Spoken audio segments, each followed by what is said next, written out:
is going on? And welcome to Monthly Mayhem. My name is Andy Difusco. With me tonight we have John Blanco. Hey, Drew. Dad's That Score. John, what is going on? I am so excited. We just finished off a month of Cuphead. I know we're a little late coming on with this episode, but you were in Disney World. I was in the happiest place on earth, and we had the time of our life. We pushed our kids to the limit, and it was fun. It was a fun time. It's never as happy with kids. It's just maybe like a parental secret.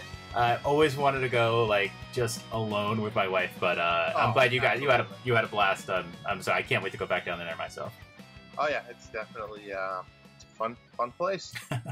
But let's talk about why we are here. We're here to wrap up a little bit of last month's tournament of Cuphead, introduce a new one, announce some winners, and I think this is going to be a fun little show. I'm excited. Right. What did you think of Cuphead? So Cuphead, right? So everybody's heard of it, right? I didn't know too much about it. I knew the style of the game. I knew it was hard, and that's it. I kind of went into it a little bit blind. We did a little bit of research. I've seen trailers and reviews and gameplays and stuff like that, but. Besides that, I was excited to dig into it, and there was a lot of stuff I liked, right? So I'm going to talk about a few things that I liked, and so some of them was, I think everybody can relate to this. I love the retry option in the pause screen, right? A simple, you think you're doing badly, you can retry almost within, 3 seconds? Very quickly. Which is great. You don't have to wait till you die or start over and go back and forth. So that was awesome. The game is super smooth. The controls feel amazing.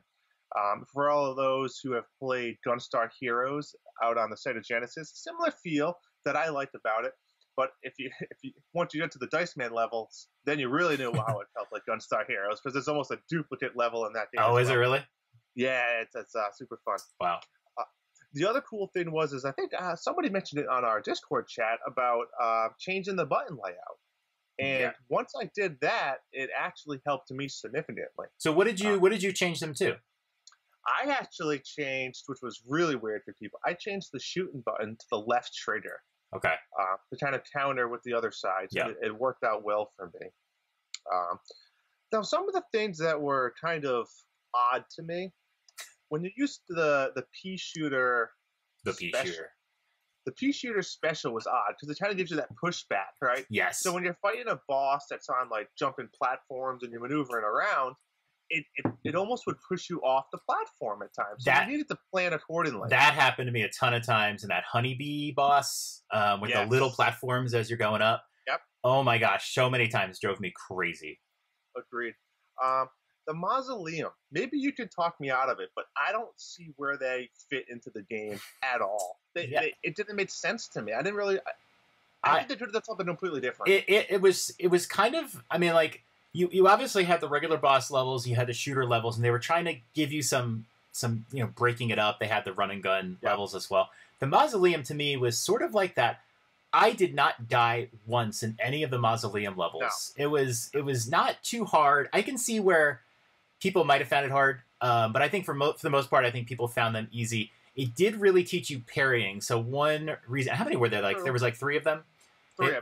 They really did teach you the parrying. Like when you went through those levels, you were forced to learn how to parry, and I think maybe that was part of why that was there, because parrying is definitely something you could go through the game and really not do. I don't know if it was really necessary in a lot of places, except for a couple of bosses. So I think they were like really trying to train you on that. And for me, I actually used the automatic parry almost 80% of the game. The special that you equipped that every time you jumped, it automatically did it. Oh, did it? I didn't even know that. Okay. Yeah, so that I liked that one. So you never had to hit the B button twice, essentially. It was, you hit it once and you automatic every time. So it made it easier trying to navigate levels. Okay. I need to try that. I never even tried that. Yeah, it was great. The other thing that would have been a nice to have for me was a health bar on the boss. Now, I get why they didn't do it. Yeah. But there were so many times that you knew, especially when you died, right? You see the report card pop up. Right. And you're like, oh my God, I was like 2 hits away. Yeah. Not that, like, as we all know, we play games, you kind of change your strategy a little bit if you know how much health he has left. Or maybe you would have used your special earlier. Or late, it's... I totally agree with that. I really like the style in this game. Like you said, you see the report card and you're like, oh, there are so many moments playing the game where you died, you thought you were close, and you look and your guy runs right up to that final line. And I'm a big, I can't stand when games don't have boss power meters, but in this case, I had to let it slide because in the end, you do know how close you got. And that's really the point of a health meter. I think they did some, because of the animation that's going on there, they didn't always want to end a phase of a boss at a certain moment because they had to finish through some animation. So I think there was no power meter because there was times when you actually had taken more out of them and they just kind of like, all right, we're just going to, because we needed to wait until a certain point to animate. So I think that is why they do that. Makes sense. Yeah. Absolutely. So for me, that was kind of the things I loved and things I think they could have worked on. What about you, John? What was some of your best and favorite moments? One game. So I was super excited. I played it the first day it came out, and I got to tell you, the port was perfect. Aside from like, I think some of the loading screens might have been just a little longer than like on the Xbox version, from what I hear. But the port was just perfect. There was only like one stage where there was like some frame skipping going on. The stage with the big giant who's chasing you and you're jumping on the platforms. I think it's one of the running guns, I think. It is. And so like, yeah, for some reason it would like skip and I'd like miss a platform. It's kind of driving me crazy, but the port was just like perfect. I loved it. I love the progression of the game. You beat a boss, you get a grade, and you have a motivation to like fight the boss again, especially for Mayhem, you know, trying to get a few more points. There's a lot of motivation, and just like you don't have to go through like a 10-minute level or something like that. You want to like try to improve your score. It's like 1.5 minutes, 2 minutes. Yep. And I really like that. It made it addictive to like keep fighting the boss over and over again. On that point too, I love the overworld map, right? Yeah. You know, they made it fun, interactive. You could talk to some of the NPCs. You didn't have to, but if you did, they kind of give you some fun little quirky conversations. There was a little bit of secrets here and there as far as shortcuts or hidden passages or hidden coins, right? I kind of hit the one of the secret shortcuts, I think, early on. And then I was like trying to find more coins because you wanted to like start buying upgrades, especially because the bosses are so hard. You feel like, oh, there's got to be a gun that's just like much better than this, and you never really got there. But and then when I saw that there was an achievement to get all of the coins, and I had beaten all the run and gun levels, and there were still several coins left, I spent, I think, like a day. I mean, you're like, you know, like a few hours going through the different worlds over and over and over again, trying to find the coins. And some of them were like really hard to find. Some of them were hidden by trees. Some of them you had to like talk to a character. You had to go do a quest. There was times when I like did a quest and then I got like a reward for like a different color filter. And finally, and I got the last coin. It was like, yeah, this is so cool. So there was like a lot of really fun things to do. Oh yeah, no, absolutely agree. Now the shop was interesting too. How I thought as you progress through the worlds, maybe you would unlock more things, but it really wasn't, right? It was really more based on if you bought something, you unlocked the next thing in line, and you didn't know what it. And it wasn't, you know. So, I don't know how I felt about that. It was tricky. Yeah, there was a couple weapons where I was like, I wasn't buying a certain thing, and then when I bought it later in the game, I was like, oh, this would have been really nice earlier, but you just didn't know. Yeah, because you bought something else instead. So that was kind of a weird system that. What were your favorite weapons in the game? I used the pea shooter a lot. I used, what was the one that followed the. Oh, I forgot the name of it, but yeah, it would like it was like the trace. The tracer, the green one. Yeah. So I used that a lot, dependent on the enemies. Yep. Right. So depending on the level that you're doing, or the boss, it was kind of nice that you could not worry about facing the right way. You could just worry about the platform. It was the dragon. The dragon. Well, it depends, right? Because once you get to the final stage of the dragon, you almost don't want that because it shoots the bullets, and the bullets explode into several. Oh yes, yeah, definitely. But the second phase was, I found, easier to just hold the button down, watch out for little flame guys, and just. Which I like, because you couldn't just go into a boss with one item or one weapon. You really had to try to figure out a method that you could use multiple guns and multiple power-ups to defeat them, right? Yep. You couldn't just go in there and say, I'm just going to hold A and jump around and then I'll kill them. No, it won't work. Yeah, and that's what was great, is like you really did have to strategize for every boss. What will be my power-up item? What will be my special? What will be my weapons? I really love that spread gun. It was a little shorter, but if there were certain bosses you really could run up to.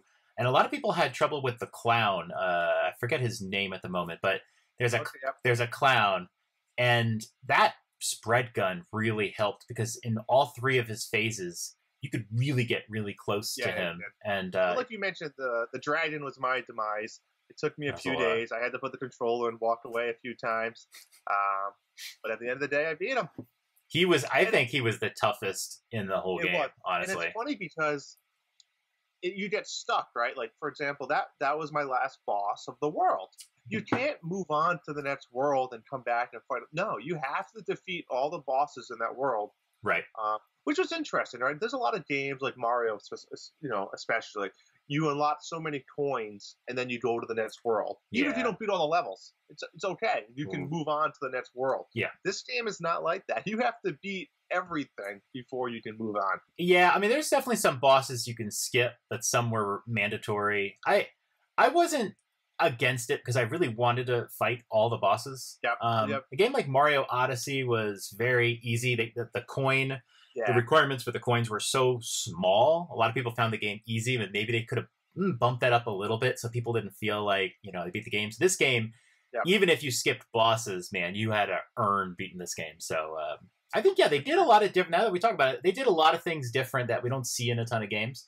But I think it really worked well for the game. Yeah. So let me ask you this, Sean. What was your favorite boss to fight? Oh, God. There's so many bosses that I think were so fun. And really, to me, like one of the first ones, I think it was the first one I played. I'm not sure if it was the first, but that vegetable patch boss, whereas there was like the carrot and the onion. The onion is like adorable, and he's just crying. And I found out like later in the game when I was trying to complete that you don't even have to shoot the onion and he'll just go away. Because he's just up there and crying. And so I really liked the boss, the potato. And that was one of the first bosses. Yeah. But that was the first time I was fighting a boss, and it had just a very memorable effect on me. There was lots of really cool bosses. The honeybee boss, that stage was just so hard for me. It was tricky. I love the size of the final phase, though. It's funny you mentioned that one because there's a bunch of bosses. The first run, I felt like I would get 90% there on a lot of bosses. Mm-hmm. And then you die, and it's like, it took me 15 tries to get back to that. It's like that first run, got like worse. You have low expectations. Right. And you're like, oh, whatever, let me just play it and see what happens, kind of study it. And you get really far. Yeah. Now, I don't think there's any bosses I beat on my first try, but close. How about, did you beat any on the first try? I had a boss I beat on the second try, that mermaid in the ocean.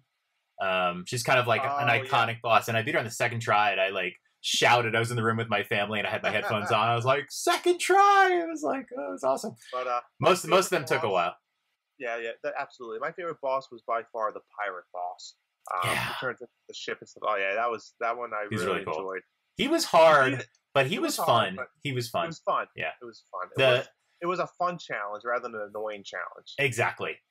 So the boss that was most annoying to me was the King of Cards.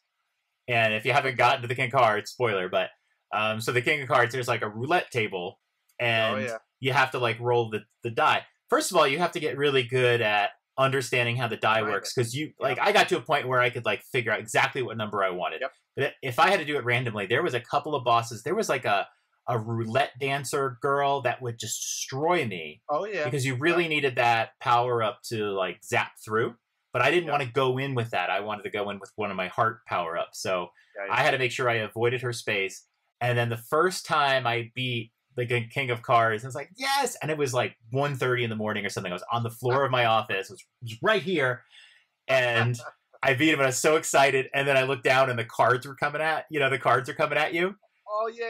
And I managed to pick up my Switch again and put up a fight, but I died. I was so mad. I had to go through it all again. So that was a little annoying, but I mean that was part's hard. Yeah. Did you have to hit the start over?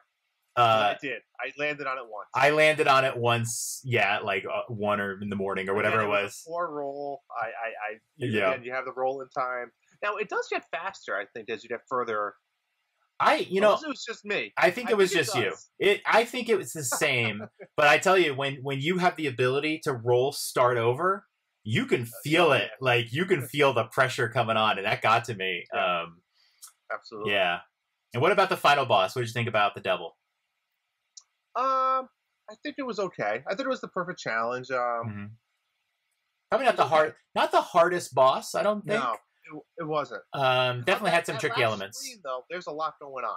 Yeah, that was kind of a pain. There's a lot going on that screen. I used the spread gun, I think, on that one as well, and just really put a licking on him. You just want to get him through his phases quickly, and he doesn't get too many attacks. But those little, I can't remember what it was, those things that would come down, and you had to like kind of do little tricky jumps around and stuff like that. Yeah, I think I saved some of the final power ups for them. Okay. So, yeah. So cool. Like, did you? I mean, you enjoyed the game. It was fun. I did. I'm glad I did. I honestly don't know if I would have picked it up if we didn't do this. I got to be honest. I heard a lot about it, but just the way life was going, and I had other games that I was playing at the time. I don't know, but I'm so glad we did this. I'm so glad I picked it up. Okay. It's a great experience. As we'll see in some of the scores later, you didn't do that great. Can you see yourself coming back to this game to improve some scores, or get some achievements, or do you think you're done? It's funny, when I play games, it depends on the game, right? Zelda or something, I'm 100% completist. But when I play games like this, I play through it once. Once I beat a boss, there's very little chance I'll go back and replay it. And that's just because of maybe the backlog, and I don't have a lot of time for games, so maybe that's why. And this is the same instance. I didn't go back and play it.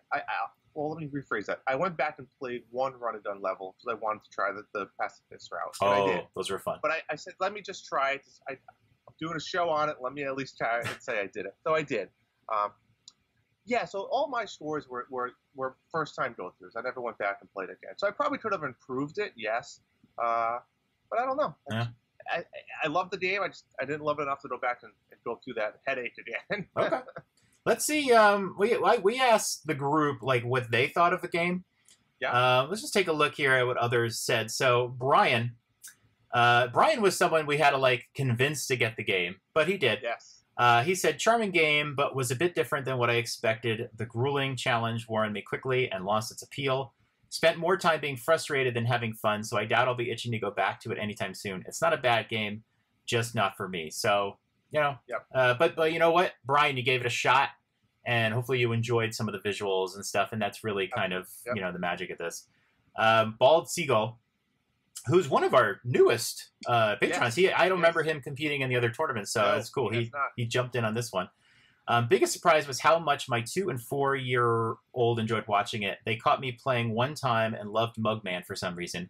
They also kept asking why the bad guy kept winning. And I can relate. I actually have a 2 and now 5-year-old, but they said the same thing. Oh, Daddy, be the blue one. Be the blue one. I said, what's the difference? Oh, just be the blue one. I said, okay, I'll be the blue one. I don't think I was ever Mugman. I didn't want to like throw off my balance. Yeah. Fun story. I was when I was playing through the game, and I played a lot those first 5 days. My kids started to be a little interested in it, so we were upstairs and just hanging out. My wife was doing some crochet. And the kid said, play Cuphead. And I was like, all right. And I was like trying to work on upping my score for the Ghost Train boss. Oh, yeah. And so I put the game on. I got my Pro Controller, and I'm sitting in the chair and just playing. I would take a hit and then like reset. And then like play, get to the second stage, take a hit, reset. They were so bored. They were like, oh my God, like, because I wasn't dying. Like, I just kept resetting the game. What are you doing? So they regretted asking me to play. Yeah. Last one here. This is from Sandy Rod 64. Love the game, the way it handles the learning curve of the player in order to know the boss attacks beforehand and gain muscle memory of the patterns. It's interesting to say the least. The best thing was that I usually play it in my car during lunch break. That's interesting. That way no one sees me cursing through every boss. I mean, this is a muscle memory pattern game if there ever was one. And that's why you said you might do better on your first try, and then you're doing worse and worse and worse as your muscle memory is trying to like be accurate. All right. But I do want to mention really quick is, it was great to see a lot of those original tournament players come back out and join back in Monthly Mayhem. Yep. We know in the seasons, we talked about it last time, I don't go too in depth, but we lost a lot of those original players because it was very time consuming. And I'm super happy that this grabbed some of those original contestants back into the fold and made them interested and want to join, as well as a lot of new people that we never saw before. So I was really cool and excited to see all that, and I hope that season, this month's tournament is equally as diverse. Right. Well, now's the time to give out the prizes, right? This is why we played Cuphead for a month. So let's go through it. So we had 11 competitors. Good number. What we're going to do is we're going to go through the scores. We're going to go from 11th all the way to 1st. So let's go here. So picking up the rear here, and you know what? For last place, this is a good point total. We got Brian with 39 points. And Brian, like I said, Brian did not want to play this game. He wasn't interested, and then he got pulled in. And you know what? 39 points. That's pretty good for a game like this. The best part about this is, John, Brian could still win. He can still win a prize. He could still win. Yep. In 10th place, we got Bansheesh. I'm not sure how we want to pronounce that. Bansheesh with 41 points, edging out Brian. And we got 9th place, Bald Seagull with 43 points. 8th place, we got Tim Nookie with 51 points. And then 7th place, we got Sandy Rod with 63 points. All right, so we get to 6th place here, and it's you with 77 points. Hey, I'll take it. I beat the game. That was my mission. I beat the game. You're right. And you said you didn't really revisit bosses. I did not. But you got through it, and so 77, pretty good. Now we get to the jump. Now we get to the players here. In 5th place, none other with 100 points. On the dot. Marty.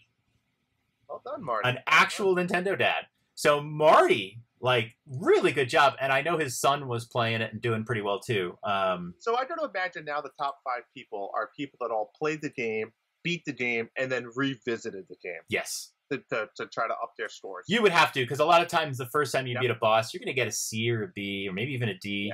Yeah.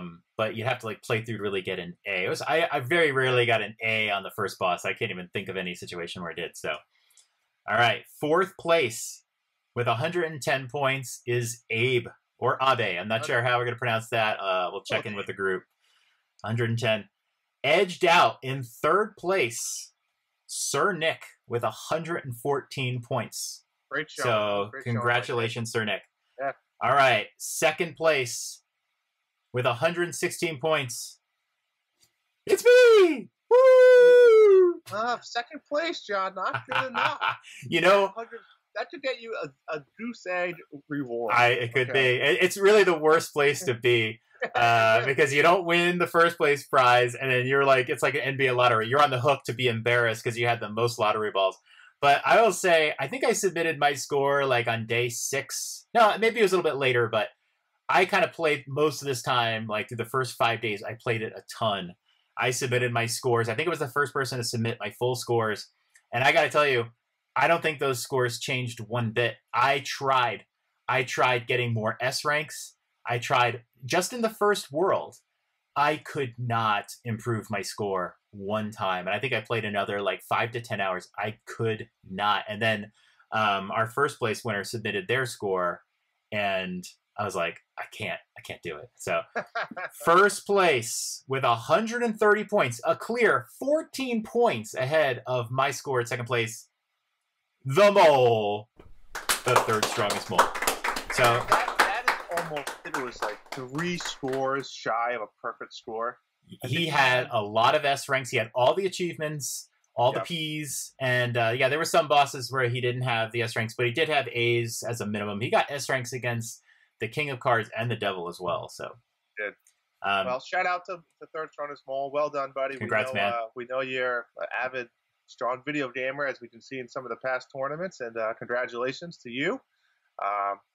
And I think, John, how can Mole go out and claim his prize? Mole, just contact Marty. We don't want to spoil anything for you, so when you see this, contact Marty. You'll get a $15 eShop card. Congratulations, man. But we have another prize, Drew.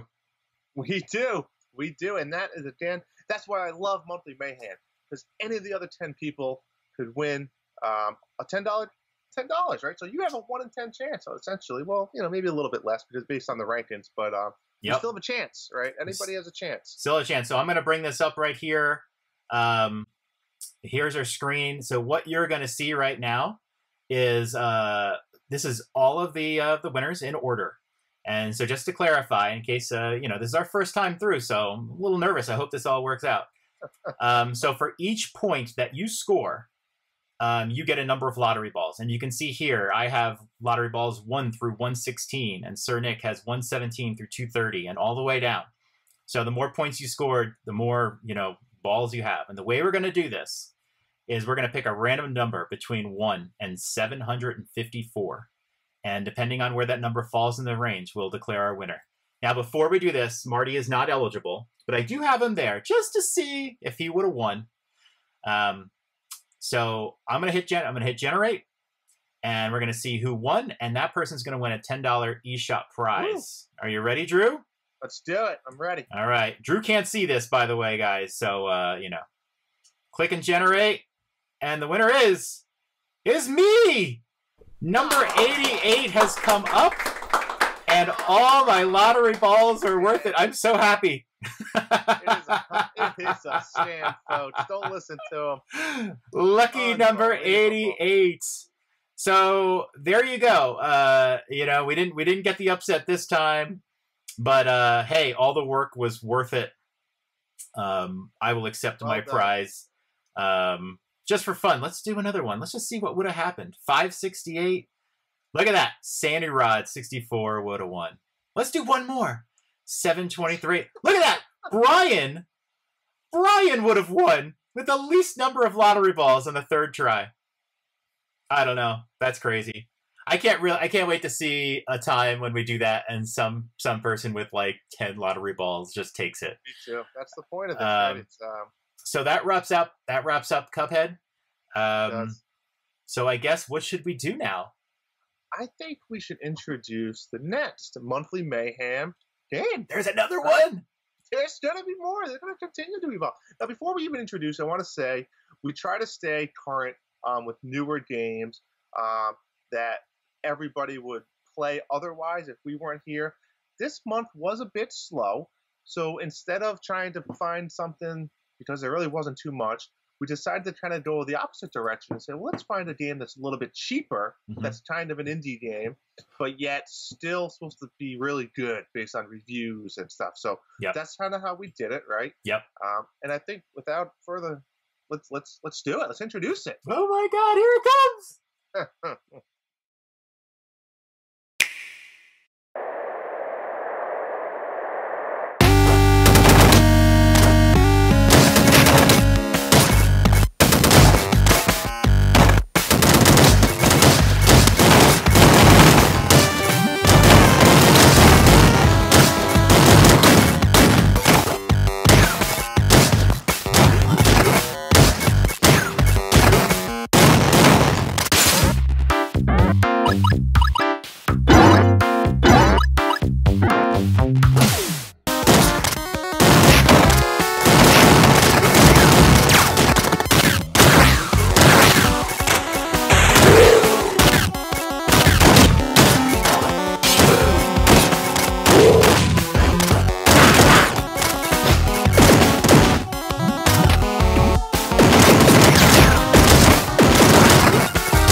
I'll tell you what, Drew. That game looks intense. Downwell is a game I actually bought. Downwell a few months ago when it was released. It is $2.99 American on the eShop.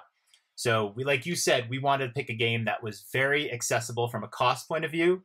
Every month is not going to be like some brand new huge release, but we have some big releases coming up for the rest of the year from Nintendo. So this is the time now to get it's like a $3 game, and everybody who plays this game loves this game. It was originally a mobile game, but it is reaching its full excitement on console with controls. So I'm excited to play this game. I haven't touched it. We actually did a poll between this game and Skelly Celeste, which is a game that comes out in a week or so, I think. And I was surprised. It won the vote. I personally voted for Skelly. Yes. And that was my idea, right? And you kind of pitched Downwell, I kind of pitched Skelly, and I thought I got excited for Skelly. Would win. I thought it would win, and I thought it would be almost the opposite. The votes were right. Downwell was almost a blowout.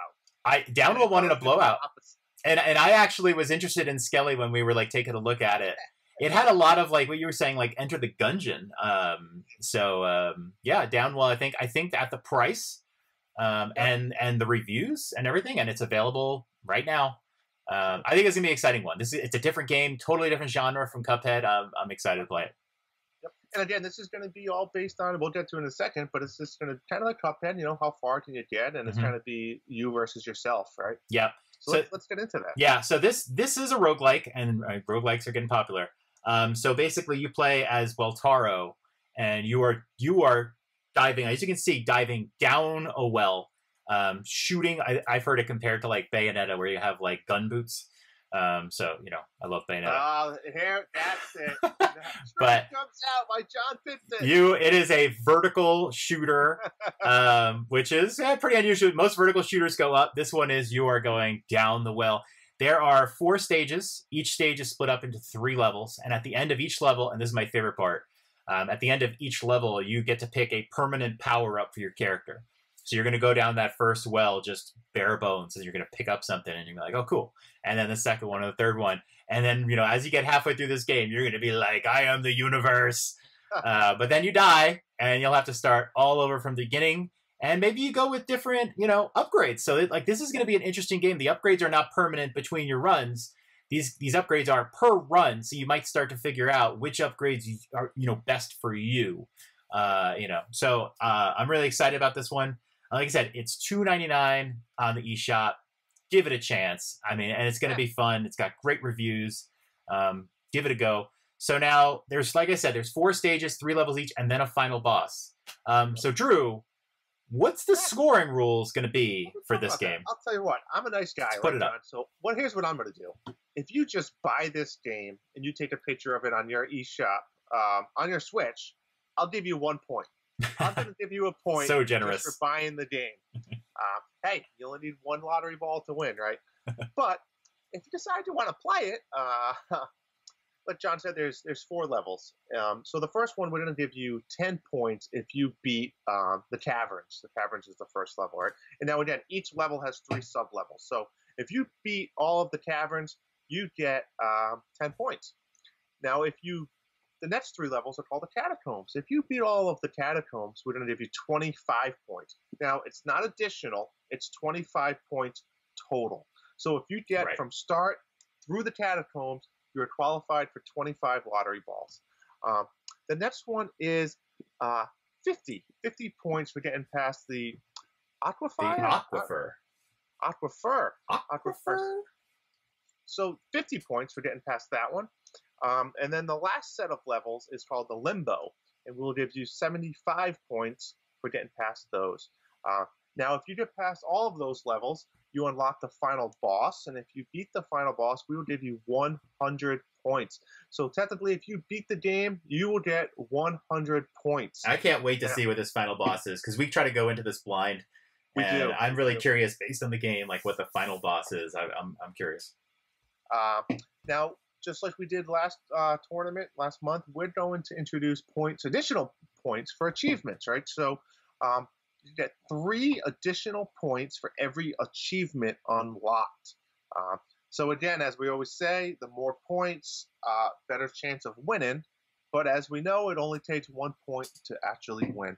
And we're going to continue the same eShop rewards as we did last month. So $15 to the winner, whoever gets the most points, and $10 to the random lottery ball, winner. Now, if for whatever reason there's essentially a tie, right? So if someone beats the game, it's going to come down to the achievements, right? Whoever gets more achievements wins. Now, if there's multiple people that beat the game and get all the achievements, what we'll do is an individual lottery for those 2 people, right, John? So let's say John and Mole both beat the game and they get all the achievements. Well, just saying. them two will go head to head in a random selection, almost like a coin flip, or if it's 3 people, same thing, on who wins the $15. Now, the loser of that gets put back into the pool for the $10 drawing. Right, with all of their entries. With their everybody points. else. Right. So that's how we're going to handle that. We do know that it's possible. Maybe this is more possible than Cuphead as far as doing that, so we'll have to find out and see all you guys out there and how good you truly are.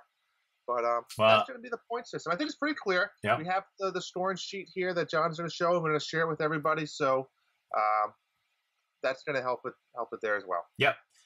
This will be an interesting one, and like I said, like you're going to have to go deep into this game if you want a chance to win. But there are a lot of points to be earned just getting halfway through this game. If you get 50 lottery balls, that's a lot of lottery balls. Yeah. If we looked at some of the Cuphead lottery balls, that's more than you'd get. So, get some achievements. You get some achievement points for each time you get past the stage for the first time.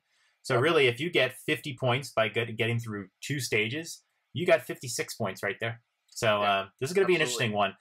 Each run is going to be pretty quick. So give it a shot. Play once a day. And see where you get. I'm excited for it, and so that's it. Anything else to add, Drew? That's all I got. We're excited for another month, and like John mentioned earlier, the coming months are going to get super busy with big, blockbuster A games that we're excited. We'll introduce them as they come along. Yep, cool. I'll just remind you again. Go to hashtag Monthly Mayhem on Discord. We'll start talking about the games starting tomorrow. Contest is going to run for a full month. So what are we guys going to be like? We're going to try to do it May 25th to June 25th, just in time for another Nintendo game to come out. Submit your scores, not in Monthly Mayhem. Submit them in Monthly Mayhem scores. That channel will be right below it in Discord. So start submitting your scores, and you got a month ready to go. I'm excited. Me too. Good luck, guys. All right. Catch you guys later. Bye-bye.